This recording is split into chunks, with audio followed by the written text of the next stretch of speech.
What's it really like to visit Scotland's Booktown?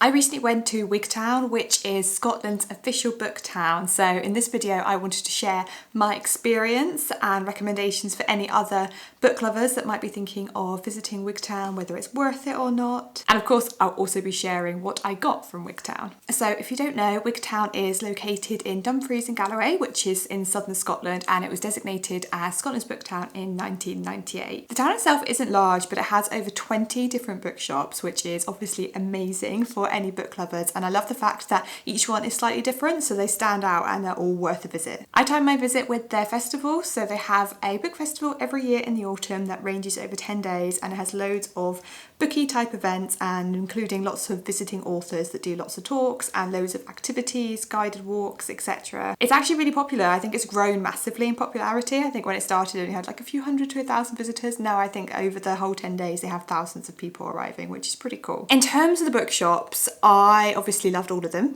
because I love bookshops, but I would say there are a few that were my favourites. I started with the bookshop literally called The Bookshop, which gives you an indication of the importance of it in Wigtown. So it's set in this gorgeous old building, like a lot of the bookshops are set in really quirky old buildings in Wigtown. This one I think is an old Georgian house, and it's actually the largest secondhand bookstore in Scotland. So it's massive, and I think it has over 100,000 books, and I think it spans like a mile or miles, like when you measure out the distance. I'll put the facts on the screen of books. So yeah, it's plenty to be browsing. I think what I loved most about this bookshop was the experience of being in it. I think it's definitely worth a visit.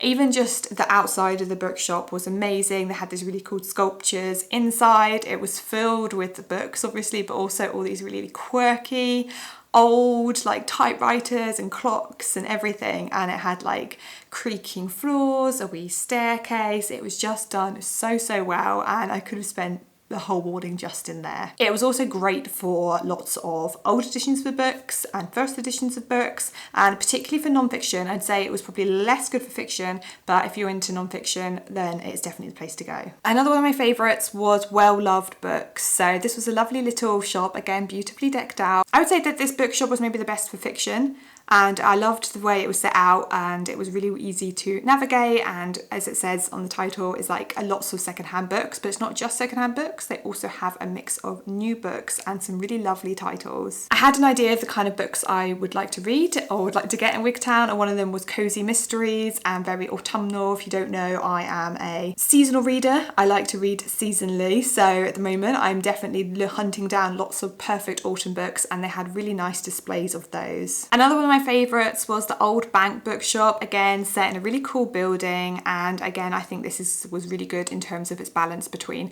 non-fiction and fiction and older books and new titles. It's not just bookshops in Wigtown, there's other shops as well, and lots of antique type shops. So probably the quirkiest and probably my favourite was the Wigtown Emporium. That was beautifully laid out bookstore. I love the eclectic mix of things you could find in there, and I think it was also quite reasonably priced. There's a few cafes in Wigtown, but I wanted to go to Reading Lasses because I'd heard all about this and I was not disappointed. Again, you are surrounded by books the entire time when you're in there. It's a bookshop as well as a cafe, and it has loads of cute little nooks where you can sit and read and eat cake. Speaking of cake, they had a great selection and lots of it was vegan. I had a really nice vegan scone, probably one of the nicest vegan scones I've had, and a cup of tea that came in a nice little china cup, and I just did everything really lovely. In terms of the festival itself, I was only in Wigtown for one day, so I didn't see a huge amount of it. I actually only booked on one of the author talks, and that was Meryn Glover. So she is an author based in the Cairngorms, and this talk was about her book, The Hidden Fires. Her book is essentially her following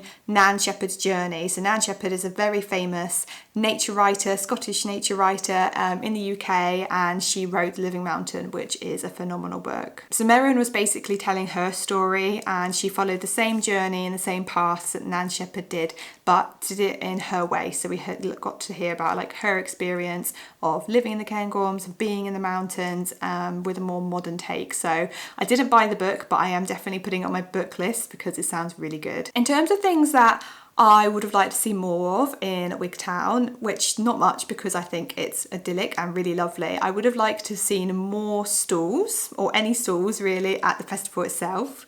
And I also would have liked to have seen more shops that had like book kind of gifts and book kind of merchandise. There was obviously a lot of books, there was a lot of antiques. There was a lovely gallery, I've forgotten the name of it now, that unfortunately I missed because it was on its lunch hour when I was there and I'd run out of time, but that might have had some more stuff. It's a very minor point, but I would say that, and I'd also say it's definitely focused more on older books. So if you're looking for a lot of contemporary and a lot of fiction, you will find it. Don't get me wrong, you will find it there.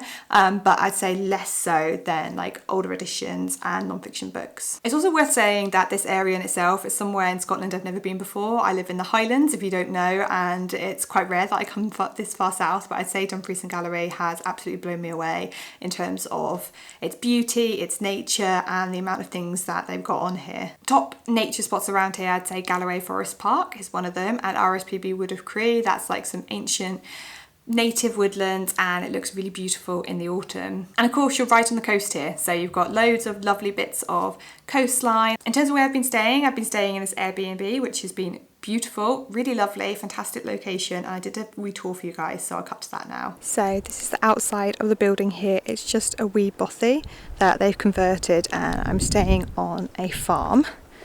So I'll show you wee space. It's quite windy today. And here it is. So for the fact that I live in a tiny home, this is actually really quite big to me. So it's got the two twin beds here. I chose to sleep in this one here. It's got a wee seating area with working TV and Wi-Fi. Not everything you get. And these chairs are actually really, really comfortable, as are these non-scratchy woolen blankets, which I always appreciate. And I was snuggled up there with a book last night because it was horrendous weather, torrential rain, gale force winds, super cozy. I loved it. And then I think the best thing about this place is the view. I mean, look, these cows obviously, they weren't there this morning, so you've come to say hello. So you've got like the rolling hills, and then you probably can't see from here, but the sea is just down there. I've not explored that yet. But yeah, it's just a super inspiring view, and you've got your wee seating area here, and then a very well appointed kitchen. I would say that this is probably the cleanest Airbnb I've ever been in. I've been really, really impressed with everything, and it's not always super clean. It's less clean now because I was been in it. But yeah, got everything you need. You've got a sink, got a hob. It did take me a minute to figure out how to work that, but it does work well once you know how to do it.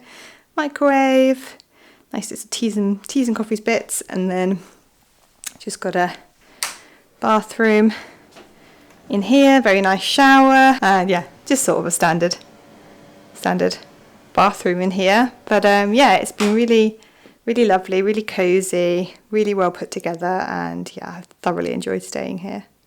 And in terms of what I got, I think I was actually quite reserved. I actually only came away with 4 books, but I think there was so much choice that I found it quite overwhelming.